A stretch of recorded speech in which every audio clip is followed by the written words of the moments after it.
You can save 15% or more at Amazon when you pay with Bitcoin or Bitcoin Cash. Just go to purse.bogosity.tv. You can set your own discount. 5% gets you fastest delivery, or you can set it to 30% or more if you're not in a hurry. Purse makes it so easy to save money at Amazon by buying with crypto. Just go to purse.bogosity.tv and start saving now.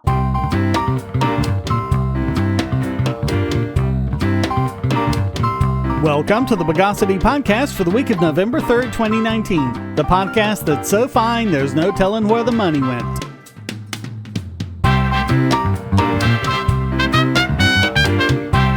This is your host, Shane Killian. Let's deconsolidate the news of the bogus. Here's a question. We all know how dumb and ridiculously complicated the tax code is in the U.S. We also know that the IRS also has most of the information we're supposed to gather and do a bunch of calculations on and send in the taxes we need to pay, subject to criminal penalties if we get it wrong. It would be trivial for them to make a system where they just have their computers figure it all out automatically, send it to us, we look it over, make any corrections, and send it back in. But they just won't do that. So the question is the reason why the tax code is so complicated and the reason why the IRS refuses to make it any easier because they're in bed with the tax preparation industry? Well, now we have IRS emails released through the Freedom of Information Act showing that, yes, this is exactly the case. They had illegally hidden more than 100 pages that should have been in public view between IRS officials and representatives of tax corporations like Intuit, the makers of TurboTax. They finally released the emails only after a ProPublica lawsuit. The IRS had been denying the FOIA request, citing the exemption that protects internal deliberations among government officials, but these emails were between the IRS and tax industry representatives. Of particular note were emails between the IRS and the Free File Alliance, where the IRS specifically agreed not to create its own tax filing system since that would be a threat to industry profits. In exchange, the tax prep companies agreed to offer free filing to most Americans, but there are so many limitations, only 3% of Americans used it this past year. The emails also involve an investigation by the IRS Advisory Council into the free filing program. Despite the fact that this investigation has been going on for years and the Free File program wasn't going to expire for another 2 years, Stephen Ryan, lawyer for the Free File Alliance and lobbyist for Intuit, what a coincidence, filed for an extension to delay the program even further. There was then correspondence about reforming the program, which included proposals that were of benefit to the industry and no other significant changes. It, along with the extension, was signed by IRS official Ken Corbin, who oversees the Free File program. The Advisory Council's recommendations were not met. The IRS also agreed, as proposed by the industry, that the program would be reviewed not by an outside auditor, but between the IRS and the tax prep industry, and the reviews would not be made public. So it seems that taxation is not only theft and extortion, it's racketeering as well.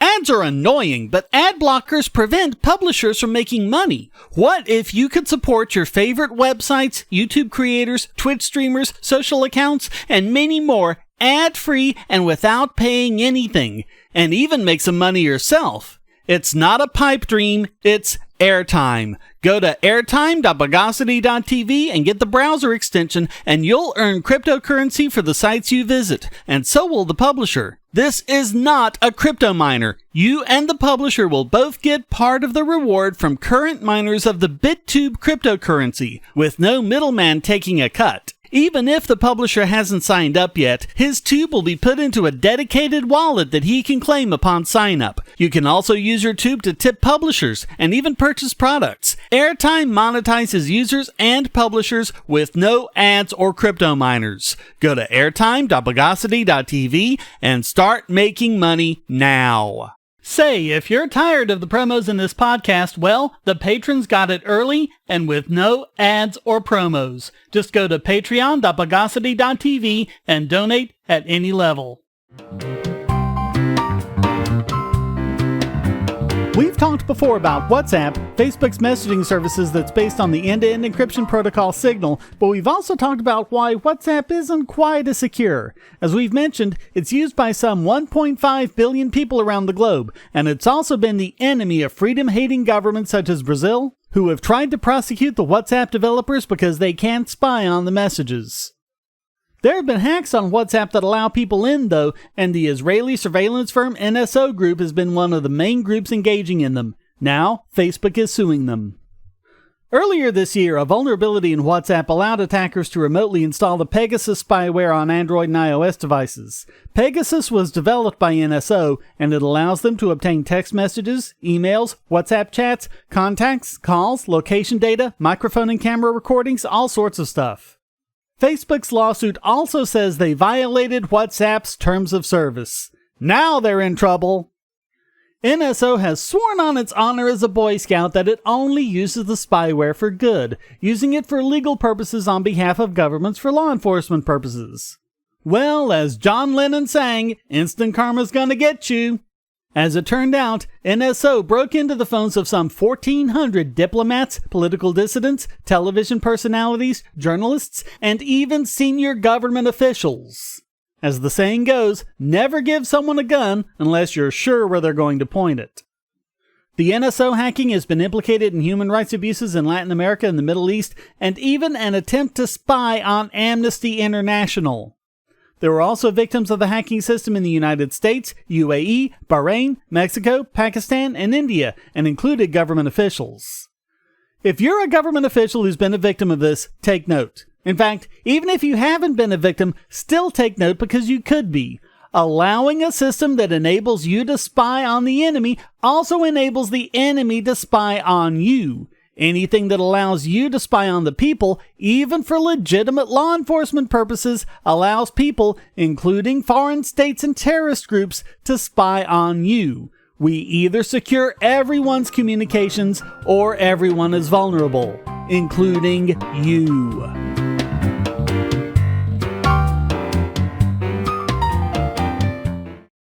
If you're on the Wi-Fi in a coffee shop or hotel, anyone on that network can get your traffic. Do you really trust all of those strangers? For that matter, do you really trust your ISP? A VPN can protect you from prying eyes, disguise your location, and even foil government censors. It's essential in this day and age, so go to vpn.bogosity.tv and you'll be taken to BoxPN. Starting at just $2.99 a month, you can get unlimited high-speed connections to VPN servers all over the world, and they don't log connections, so your privacy is assured. Traveling abroad, just VPN home, and don't worry about what those other governments are doing. Back at home, stop your ISP from traffic shaping and messing with the quality internet access you're paying good money for. You can connect from multiple machines at once, including your smartphone or tablet, and it supports all the secure standards, including OpenVPN and SSTP.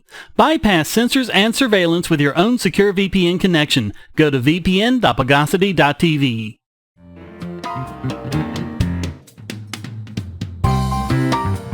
So by this point, everyone knows about Moore's Law. This is the idea that you can cram twice as many transistors into the same space every 2 years or so, doubling computer performance. It's been slowing down though, and it's due to peter out entirely in the next 10 years.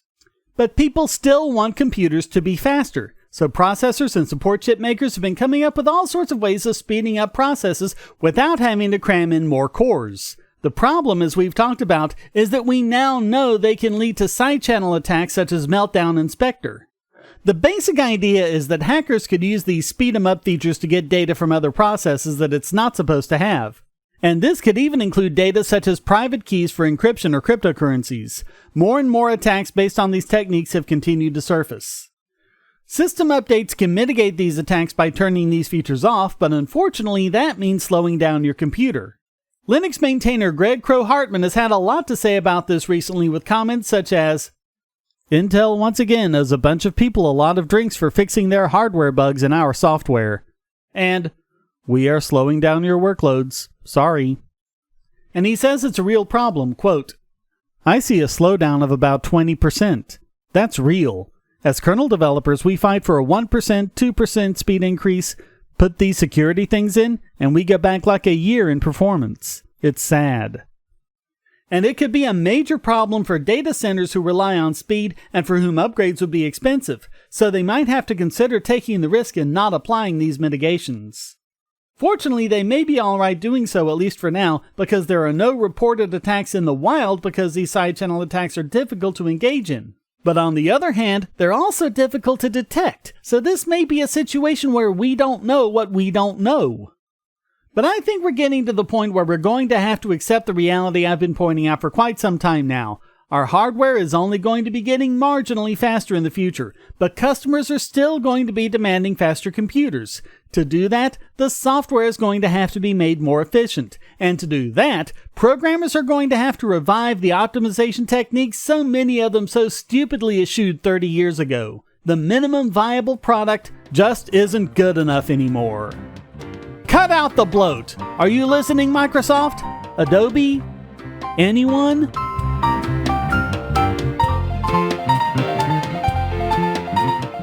We live in a world where light bulbs connect to the internet, and recent attacks on them prove that your online security is under threat like never before. Not only your websites, but the internet-enabled devices you buy. And the biggest problem is weak passwords. That's why you need LastPass. LastPass allows you to randomly generate strong, unique passwords on the web and on your internet-enabled devices, all protected by one master password.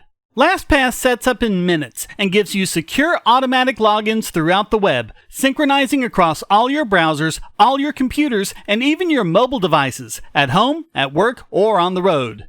It even securely stores sensitive form data, including credit card numbers, backup sensitive documents, software licenses, Wi-Fi logins, and more. And with LastPass Premium, you can get these benefits on other applications, manage passwords for your entire family, and also get priority customer support. Sign up at password.bogosity.tv for a free month of LastPass Premium. Log in securely everywhere using the last password you'll ever have to remember. Go to password.bogosity.tv and get LastPass now.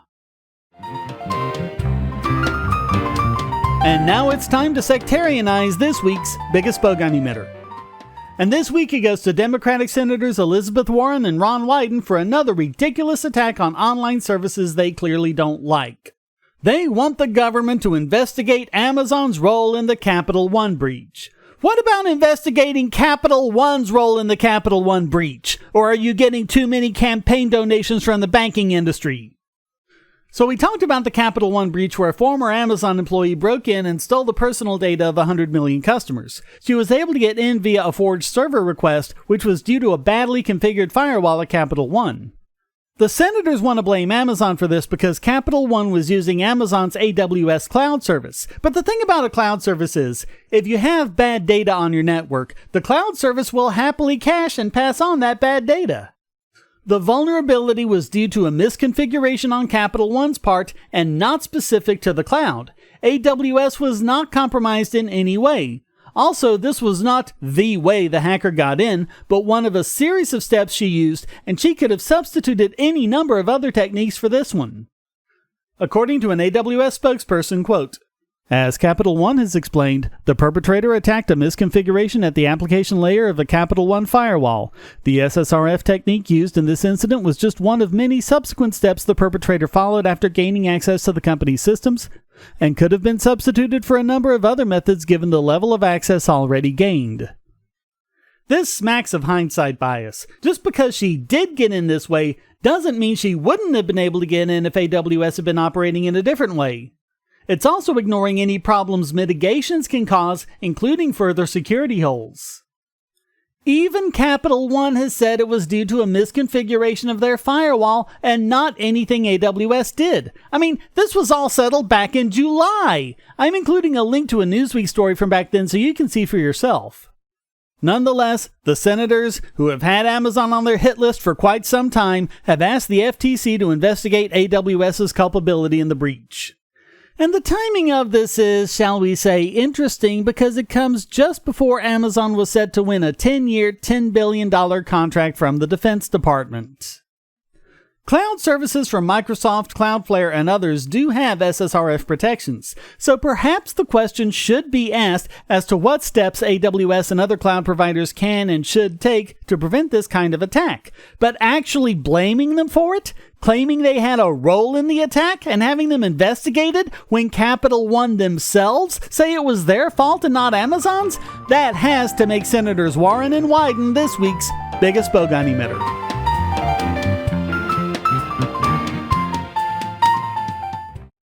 Do you have children, or nieces or nephews? Are you homeschooling, or just want to counter some of the socialist indoctrination most children get in school? If so, go to Bogosity.tv/TuttleTwins, and you'll be taken to a website where you can get some great books for elementary-aged children.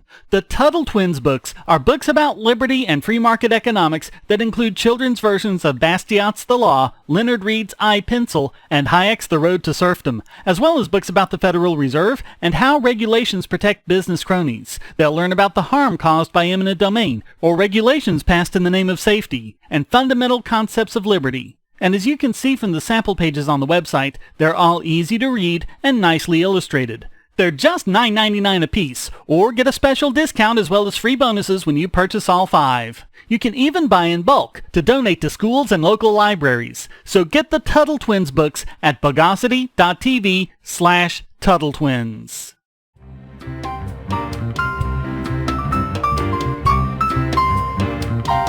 And now let's stratify this week's Idiot Extraordinaire. Think back, longtime listeners, to the podcast of the 7th of May 2017 and the story Man Fined for Advocating Change to Traffic Lights Without Engineering Registration. This was when Matt Jarlstrom, who absolutely is an engineer, was fined $500 by the Oregon Board of Engineers for practicing engineering without a license when he presented his findings on red light cameras to show that cities were decreasing yellow light times, endangering the public so they can collect more revenues. Now, we have Jarlstrom's findings formally supported by the Institute of Transportation Engineers, Safer Streets LA, North Carolina engineer Brian Ceccarelli, and the National Motorists Association. They all refer to something called the dilemma zone, where drivers are given 2 bad options: make an unsafe stop or run the red light and risk getting a ticket. In a lot of cases, it's just the light being configured incorrectly, and very few cities follow all the advice of traffic engineers when it comes to how traffic lights should work, including things like timing them according to the speed limit. But in places where cities are using red light cameras, the yellow light times are universally misconfigured. A previous study showed that the increase in costs from rear-end crashes resulting from these unsafe stops more than offset the reduction in costs from crashes caused by running the red light. In fact, the ITE's research shows that the majority of red light camera citations are issued to drivers who misjudged the yellow light time by just 1/4 of a second. Red light cameras were pitched to the public as a safety measure, but the real motivation was nothing more than getting more of your money, and they didn't care one bit how your safety was affected. If they wanted to prevent these crashes, all they had to do was increase the yellow light time by 1 second, as a study in Georgia found after they passed a 1-second increase, and tickets for drivers running red lights dropped dramatically. Another thing they can do is called the all red time. Basically, you have a moment between the time the light one way turns red and the light the other way turns green, where all the lights are red, and that gives traffic an extra second or 2 to get through the intersection safely. It's now scientifically demonstrated what many of us have been saying for close to 2 decades. Red light cameras are a scam to make money, not a safety feature. The Oregon Board of Engineers tried to shut Jarlstrom up for telling the truth. Now that truth has been made clearer than ever. So that's why they get named this week's Idiot Extraordinaire.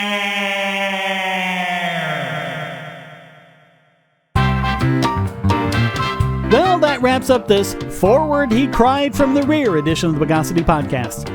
Come to discord.bogosity.tv where you can join the discussion and post a question, statement, news article, or rant.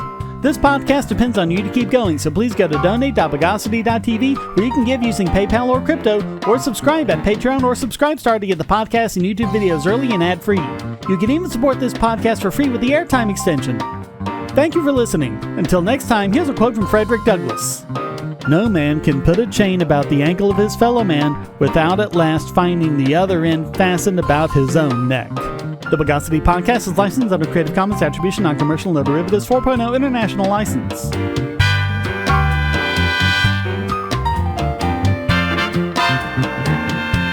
Bogosity.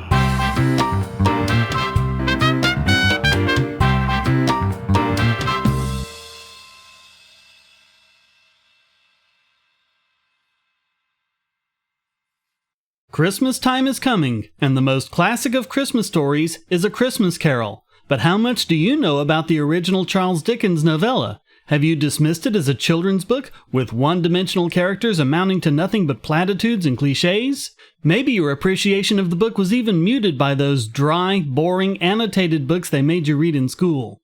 My book, the sarcastically annotated A Christmas Carol by Charles Dickens, uses both facts and humor to present the book in a way you probably haven't seen it before. Giving praise when deserved and beratement when warranted, this book is put in the perspective of its time and shows a dimensional, multi-layered Ebenezer Scrooge from start to finish. Skepticism, history, and even economics are employed to show the book in relation to today in an easily accessible format. Appreciate the Christmas of your youth all over again. Get the sarcastically annotated A Christmas Carol by Charles Dickens, available at Amazon and on PDF as well.